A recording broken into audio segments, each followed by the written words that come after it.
Masechet Zvachim, traité Zvachim Daf Mem Tet, feuille numéro 49. Nous sommes à la feuille 48 à la dernière ligne. Amalei Rav Zutra Bere de Rav Mari Ravina. Mazutra, fils de Rav Mari, dit à Ravina, vélo. Est-ce que vraiment on n'a jamais trouvé que le statut du secondaire est plus sévère que celui du principal? Et pourtant, concernant la seconde dîme, des univdés qui peut être racheté sur de l'argent, on voit bien que ce qui est acheté avec l'argent de la seconde dîme et nolisé ne peut être racheté. C'est donc plus sévère. Dan, comme on a vu dans une Mishnah, la quoi ce qui a été acheté avec l'argent de la seconde dîme chez Nitma, qui est devenu impur, Ipadé, on le rachètera. Rabbi Omer, Rabbi dit, Yikaver, il sera enterré. Et la Gemara répond, Hatam, là-bas, lo alima que le châté ne pas spillonner. C'est parce que la sainteté de ce qui a été acheté avec l'argent de la seconde dîme n'est pas suffisamment forte pour s'appliquer sur l'objet du rachat. La Gemara demande, va arrêter Moura. Voilà que l'animal qui a reçu un transfert de sainteté d'un animal de sacrifice, on voit bien à ce sujet que ce qui est sanctifié au départ ne peut pas s'appliquer comme sanctification du corps sur ce qui a un défaut fixe. Alors que le transfert de sainteté s'applique même à ce qui a un défaut fixe. Donc, il y a une sévérité plus grande. Et l'Agma répond, Temura mikor kodashim katia. C'est parce que ce qui a reçu un transfert de sainteté, sa sainteté provient d'un animal sanctifié au départ. Et c'est pourquoi il peut recevoir cette sainteté plus facilement. Kodashim mikor chulin katia. Alors que ce qui a été sanctifié au départ provient à l'origine de quelque chose de profane. C'est pourquoi la sainteté est plus difficile à acquérir. Et la Gemara demande, Haré Pessah. Voilà concernant le sacrifice pascal. Nous voyons que Dehu Eino Taun Smicha, lui-même, n'a pas besoin, pour le service sacrificiel, qu'on impose les mains sur sa tête, ou Nesachim, ni d'être accompagné par des libations, ou de raser le choc, ni de balancer la poitrine et la cuisse droite, Vélomotard d'idée. Alors que ce qui reste de ce sacrifice, c'est-à-dire s'il n'a pas été offert la veille de Pâques, Ta'un Smicha, il nécessite qu'on impose les mains sur sa tête, ou Nesachim, et qu'il soit accompagné de libations, ou Tuvat raser le choc, et qu'on opère un balancement de la poitrine et de la cuisse droite. Et l'Agma répond, c'est parce que le sacrifice pascal, les autres jours de l'année, est considéré comme un sacrifice pacificatoire, c'est pourquoi il a les règles de ce sacrifice. Et si tu veux, je peux donner une autre réponse. À Markra, on trouve dans un verset, Haola, que le sacrifice expiatoire, on lui fait l'abattage rituel à l'endroit où on fait celui de l'Holocauste. Et on en déduit. C'est donc une répétition de cette règle concernant l'Holocauste pour nous apprendre bimkomate, que ça doit être fait à cet endroit-là, et sinon c'est pas valable. C'est donc de là qu'on apprend. La Gemara demande à Sham Minan Ba'et Safon. Pour le sacrifice délictif, nous savons que son abattage rituel doit se faire au nord. C'est parce qu'il est écrit Bimkom Asha Yishratu et Aola, Yishratu et Hacham. À l'endroit, on fera l'abattage rituel de l'Holocauste, on fera l'abattage rituel du sacrifice délictif. Ashkechan Shrita.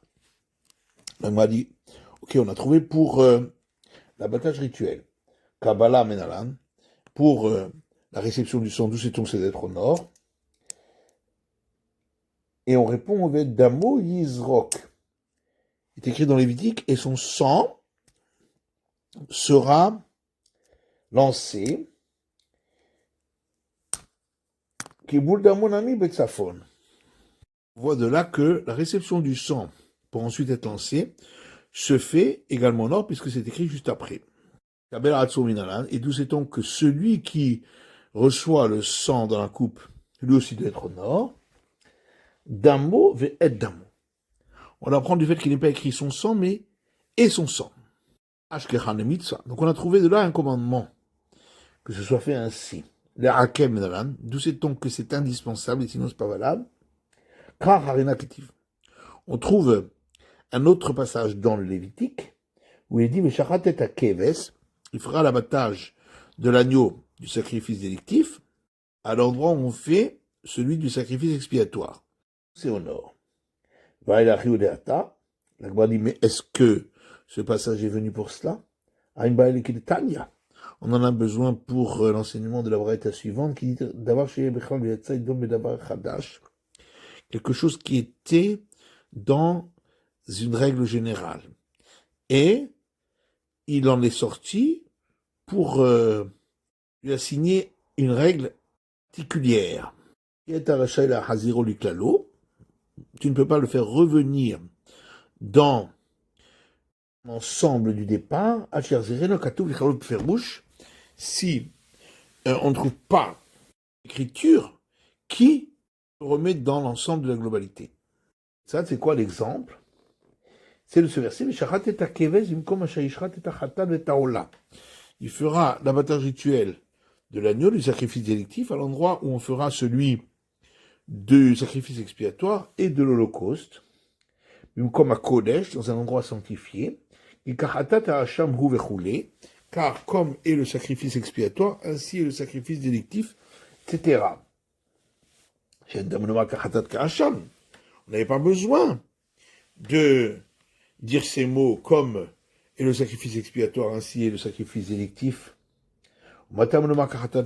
Pourquoi alors il est écrit ces termes-là?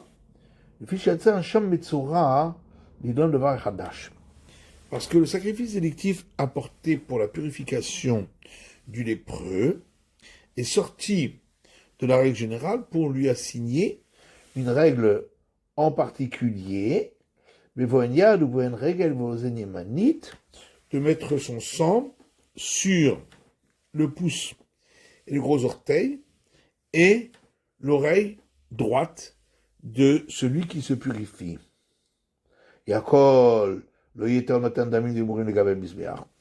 aurait pu croire qu'il est sorti complètement du reste des règles des sacrifices délictifs et qu'il n'aura pas besoin de mettre le sang sur l'autel ainsi que d'y brûler les parties qui sont brûlées sur l'autel. Mouloma, c'est pourquoi ces mots ou comme le sacrifice expiatoire et le sacrifice délictif. Pour nous dire que de la même manière que le sacrifice expiatoire nécessite qu'on mette le sang et les parties à brûler sur l'autel, de même, le sacrifice délictif de la purification du lépreux nécessite qu'on mette le sang et les parties à brûler sur l'autel. Donc le verset est venu pour autre chose. Et la Gemara répond une ken, si c'était que pour cela qu'il est venu, on aurait dû écrire que l'abattage rituel se fait au nord, uniquement pour le sacrifice délictif de la purification du lépreux, et pas pour les autres. Et donc si ça a été répété, c'est pour dire que sans cela, ce n'est pas valable. On va dire Hanicha, cette réponse marche bien, Isviralan, si nous pensons, que dans le cas où on lui a donné une règle en particulier, Ihu de l'ogama miklalo, c'est ce cas-là qu'on ne peut pas déduire du reste de l'ensemble, le klalo gamamine, puis le reste de l'ensemble est déduit de lui. Shapir, dans ce cas-là, on comprend la réponse. On aurait dû écrire cette règle-là pour le sacrifice délictif de la purification du lépreux et pas pour les autres sacrifices délictifs. Et là, Isviralan de l'ogama miklalo velo klalo gamamine. Par contre, si on pense que ni ce cas-là est déduit du reste de l'ensemble, ni le reste de l'ensemble est déduit de ce cas-là, il est gouffé, c'est-à-dire le fait que c'est écrit donc cette règle pour les autres sacrifices délictifs, c'est parce qu'on en avait besoin pour eux-mêmes. Ce n'est pas une répétition. Et l'Agma répond qu'Evan de adhérer, à partir du moment où on l'a remis dans son ensemble, concernant mettre le sang et les parties à mettre sur l'autel, alors il a été remis dans l'ensemble pour le reste aussi. Et donc on aurait pu déduire les autres sacrifices délictifs de lui. Marley, alors lui dit, Mazoutra Béré de Ramari Ravina, Mazoutra fils de Ramari à Ravina, Ema Ader Ekra, peut-être que lorsque le verset l'a remis dans son ensemble, les Gabé Matan Damim et Mourim. C'est uniquement concernant mettre le sang et mettre les parties à brûler sur l'autel.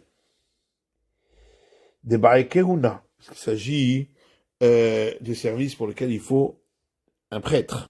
Aval Shrita de lo Baekehuna. Mais pour l'abattage rituel, on n'a pas besoin spécifiquement d'un prêtre. Lo Ahdere. Peut-être que là-dessus, on ne dirait pas que c'est retourné dans son ensemble du départ. On a dit Imken, si c'est ainsi, Neymakra, dans le passage, il aurait dû être écrit Kikahatat hu, car comme le sacrifice expiatoire, il est. Maikahatat ha hasham. Pourquoi c'est écrit comme le sacrifice expiatoire et le sacrifice délictif? Pour dire qu'il a les mêmes règles que tous les autres sacrifices délictifs. Et la Gemara demande pourquoi donc, dans ce passage, le sacrifice délictif a été juxtaposé au sacrifice expiatoire et également à l'Holocauste? Amar Ravina Itzterir. Ravina dit on a eu besoin de ces deux juxtapositions. Parce que si on avait juxtaposé au sacrifice expiatoire et pas à l'Holocauste, Avamina, on aurait pu dire Hatat Mechal Nemeda. D'où est-ce que on a appris que le sacrifice expiatoire, on doit le faire au nord, mais au là, du sacrifice d'Holocauste. D'avoir à la mettre Bekesh, Roser ou la mettre Bekesh. Mais est-ce que ce qui a été déduit par juxtaposition, on peut ensuite l'utiliser pour déduire un autre cas encore par juxtaposition? C'est pourquoi on a eu besoin de juxtaposer le sacrifice délictif à l'Holocauste. Amarle Rabzoutra Bere de Rav Mari de Ravina, Rabzoutra fils de Rav Mari dit à Ravina, Venikche Leola, Venikche Lechatat. Alors, il fallait donc le juxtaposer à l'Holocauste, et il avait besoin de le juxtaposer au sacrifice expiatoire. Et on répond, à Varmina, dans ce cas-là, on aurait pu dire d'avoir la Mel Bekesh Roser ou la Mel Bekesh, qu'en réalité, ce qui a été déduit par juxtaposition, on peut l'utiliser pour déduire pour un autre cas, encore par une autre juxtaposition. Vritema Nikshe Akouché le Khatat. Et alors, si tu vas dire, mais alors, il n'y avait qu'à le juxtaposer au sacrifice expiatoire, Nichale de Makishte l'Aïkav Nakishta le Tlofel. Et là-dessus, on aurait répondu parce que on préfère juxtaposer au cas d'origine plutôt qu'au cas qui a été déduit. Et c'est pourquoi on a eu besoin de juxtaposer également au sacrifice expiatoire pour dire que ça ne suffit pas pour la déduction. Rava Amar Meacha. Rava dit, c'est un autre passage dans Lévitique qu'on apprend que ce qui a été déduit par juxtaposition ne peut pas servir pour une nouvelle déduction par une autre juxtaposition. Puisqu'il est écrit dans Lévitique, qu'Achayuram Mishor Zevach Hashelamim, que fera le prélèvement du taureau de sacrifice expiatoire pour l'offrir sur l'autel, comme on fait le prélèvement du sacrifice pacificatoire. Et pourquoi on a dû faire cette juxtaposition? Il est yoter et kaved ou shte akelayot. Si c'est pour dire qu'on prélèvera du sacrifice le diaphragme et les deux rognons pour les offrir sur l'autel, mais Goufé Ketiv, c'est déjà écrit concernant ce sacrifice lui-même. Et là, et donc il faut dire Mishum Debai Agmoure, c'est parce qu'on a voulu faire la déduction suivante, Yoter et Akaved ou Shte Aklayot, c'est-à-dire pour le prélèvement du diaphragme et des deux rognons, du parélène d'avoir chez Tzibour, à partir de notre cas à nous, du taureau qui est apporté en sacrifice expiatoire dans le cas où le public a fauté à cause d'une erreur d'enseignement du tribunal rabbinique, pour en déduire le même enseignement pour les boucs qui sont offerts dans le cas où le public aurait pratiqué l'idolâtrie. Or, Begoufé locative, pour le taureau expiatoire du public, pas écrit cela expressément, mais par Kohen Mashiach ou des Gamar. On le déduit du taureau apporté par le prêtre qui a été oint, comme expiatoire. Ou les hachi, c'est pourquoi on a besoin de ces mots ka'asher yuram, comme on aura fait le prélèvement,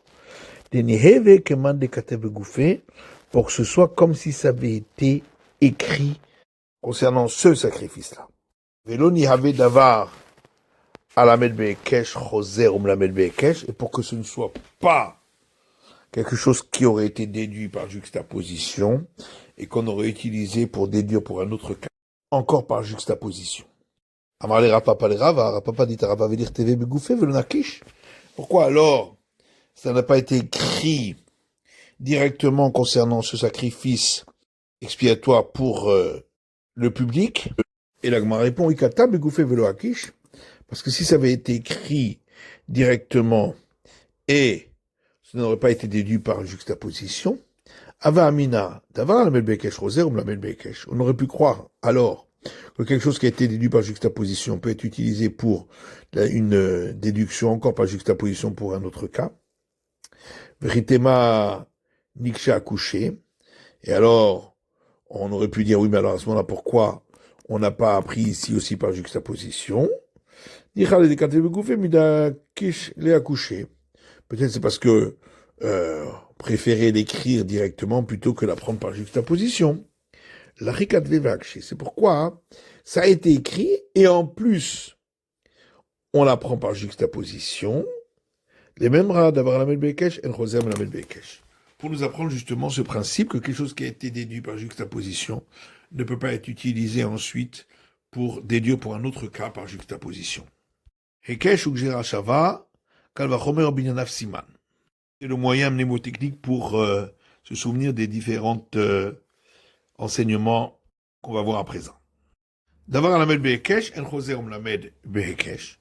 On a donc dit que ce qui a été déduit pour un cas par juxtaposition ne peut pas être utilisé pour être déduit encore une autre fois pour un autre cas par une autre juxtaposition. Ime de Rava, ime de Ravina. On apprend soit de l'explication de Rava, soit de celle de Ravina. Ce sont les deux explications qu'on vient de voir. D'avoir lamed behekesh, mouche lamed b'gzera shava.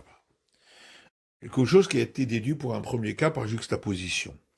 Est-ce qu'on peut ensuite, à partir de là, faire une déduction pour un autre cas en utilisant la déduction par similitude des termes? Et la Gemara d'Ita Shema vient et écoute une braïta qui donne l'enseignement suivant. Rabbi Natan ben Avtounmous Omer, Rabbi Natan fils d'Avtounmous dit, Minayin leprecha bibgadim, d'où sait-on que si une plaie de lèpre est étendue sur l'ensemble d'un tissu, chez Hitehora, que c'est considéré comme pur. Neymar, karachad vegabachad bibgadim, parce que concernant les plaies de lèpre sur les tissus, il est écrit le terme karachat et gabachad, qui veut dire ici un endroit usé et un endroit neuf. Neymar, karachad vegabachad be'adam, c'est écrit également les mêmes termes concernant les plaies sur un homme. Mal et Alan, et on a dit de la même manière que là-bas, concernant les plaies sur un homme, parach bekulo tahor, si la plaie s'est étendue sur l'ensemble du corps, il est considéré comme pur. Afkan parach bekulo tahor. Ici aussi pour les vêtements, si elle s'est étendue sur l'ensemble du vêtement, il est pur. Ve'atam menalan, la Gemara dit pour l'homme, d'où le sait-on, puisque ces mots-là ont été écrits concernant les plaies sur les poils de la tête ou de la barbe, alors que la règle qui veut que si c'est étendu sur l'ensemble, c'est considéré comme pur, c'est écrit concernant les plaies sur la peau de l'homme. C'est parce qu'il est écrit concernant les plaies sur la peau de l'homme, Merosho vers Draglav, depuis sa tête jusqu'à ses pieds, Veitkash, Rosho le Regel, il y a donc une juxtaposition entre sa tête et ses pieds, pour nous dire, Mal et Halan, Parach Bekulotahor, de la manière que là-bas, concernant la plaie qui s'est étendue sur l'ensemble du corps, c'est considéré comme pur. Afkan, ici aussi, concernant les plaies, spécifique à la tête sur les cheveux ou les poils de la tête, par arbekolotaror. Si la plaie s'est étendue sur l'ensemble, c'est considéré comme pur. Et donc on voit qu'on a déduit par une juxtaposition, et ensuite de là on a fait une nouvelle déduction par similitude des termes. Amar Rabbi Yochanan dit, B'chol Torah kula, pour l'ensemble des règles de la Torah, le Medin Lamed Milamed. On fait une déduction pour apprendre une règle à partir d'un cas qui a lui-même été déduit par une autre déduction. Chutz Mila Kodashim, sauf pour ce qui a trait aux éléments consacrés du temple, Shein Dani Lamed Milamed. Là, quelque chose qui a été déduit par déduction ne peut pas ensuite mettre une autre déduction pour un autre cas. Et donc, on ne peut pas apporter de preuves des cas des plaies de lèpre, puisqu'il ne s'agit pas de sujets d'éléments consacrés au temple. Donc, pour les éléments consacrés au temple, on ne fait pas ce type de déduction. Pourquoi? Dimken, parce que sinon, l'oyam atzafona be'acham, on n'avait qu'à pas écrire concernant le sacrifice délictif que ça doit être fait au nord. V'etaïté b'gzera shava, on n'avait qu'à le déduire par similitude des termes de Kodesh Kodashim, donc les termes sanctifiés de sanctifiés, Mechatat, qui sont écrits également concernant le sacrifice expiatoire, et donc de déduire cette règle-là du sacrifice expiatoire. Lav les memrad d'avoir à la mettre be'ekesh en choser ou la mettre b'gzera shava. Et donc n'est-ce pas, on déduit de là que ce qui a été déduit par juxtaposition, puisque le sacrifice expiatoire a été juxtaposé à l'Holocauste, où il est écrit spécifiquement que ça doit être au nord, on ne peut pas ensuite faire une deuxième déduction par similitude des termes pour donner cette règle également au sacrifice délictif. Et la Gemara pose une question en disant, Vedima, peut-être que, pourquoi on n'a pas fait cette déduction? Je me dis parce que on pourrait rétorquer en disant, le sacrifice expiatoire est plus sévère, puisque il vient apporter expiation même pour des fautes pour lesquelles, lorsque ça a été fait volontairement, on est passible de la sanction du retranchement. Kodesh Kodashim était rectifié. La Gemara dit non parce que il n'y a pas lieu de poser cette question, puisque ces mots sanctifiés et sanctifiés sont en trop, et quand c'est en trop, on ne pose pas de question pour objecter face à une déduction par similitude des termes. C'est la fin de l'étude du Daf Mem Tet de la feuille numéro 49.